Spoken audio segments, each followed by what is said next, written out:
are making people poorer. You are making people hungrier, more vulnerable, and gutting their civil rights. Do you know what percentage of Iowans are white and what percentage are black? I don't know the exact percentages, no. We're by far a larger percentage of white population. That's correct. Iowa is 90% yeah. white and only 4.5% black. So that is drastically different from the national population.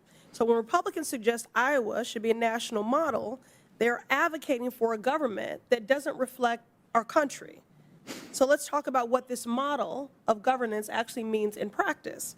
In Iowa, you signed State Senate Bill 2385 to eliminate more than 80 state boards and commissions, including those representing Black Iowans, Latinos, women, people with disabilities, and Asian, Pacific Islanders, communities that are marginalized and vulnerable and have fought for decades to have a seat at the table.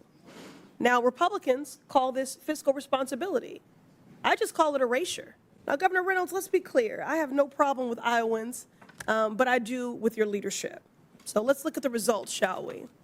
In Iowa, there have been skyrocketing maternal mortality rates. Mr. Chair, I ask unanimous consent to enter into the record this article titled, "Iowa's Maternal Death Rates Rise as Birthing Units Close." Without objection to order. In Iowa, students' test scores have been declining. Mr. Chair, I ask unanimous consent to enter into the record this article titled, "Iowa Scores in 50 State Education Rankings Declined from Years Past." Without objection to order.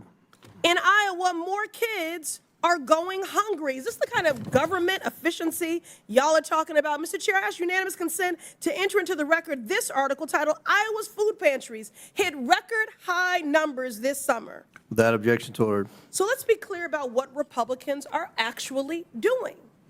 You are making people poorer. You are making people hungrier, more vulnerable, and gutting their civil rights. These attacks on diversity, equity, and inclusion, they were never about efficiency. They certainly were never about merit.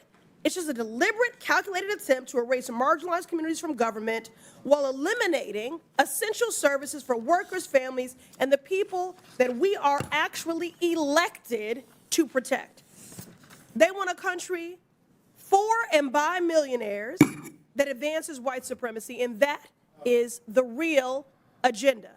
And I will do everything I can to speak truth to power and to stand in the way of that. I yield back.